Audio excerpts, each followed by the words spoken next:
Across the centuries, assassins and Templars wage a hidden war. One side fights for freedom, the other for control. The fate of humanity hangs in the balance, and that balance is shifting. Welcome to Assassin's Creed Brotherhood Diaries. Assassin's Creed is about a grand battle between Templars and Assassins that are hidden behind the scenes of history. The Assassins are a force dedicated to maintaining and protecting our free will.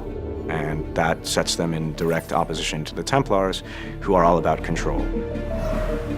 It's a very, very interesting universe where we have many levels of depth and many angles to explore. It's a totally immersive game where you get to relive amazing experience in a strong historical context. With Assassin's Creed, the fans are very important to us, and we know how many people are out there waiting for the next installment and are excited to see what's going to happen. So it's important on the story side that we deliver new twists, new turns, and that we continue the narrative the way we had begun. Assassin's Creed 1, as most of people know, was set in the Third Crusades during the 12th century. Assassin's Creed 2 was set in the Renaissance. This time around, we are going to focus especially on the city of Rome itself and on the life of Ezio, the second part of his life where he decides to build a new order, which we call the Assassin's Brotherhood. So Ezio is initially just a young guy who finds himself forced into this world that he never knew existed. He's then exposed to this war between Templars and Assassins, and then struggles and fights to find his place in things. And it just so happens to be sort of at the side of the Assassins. Assassin's Creed Brotherhood is a little bit like a new season of a great TV show. Assassin's Creed Brotherhood starts off at exactly the moment that Assassin's Creed 2 ended.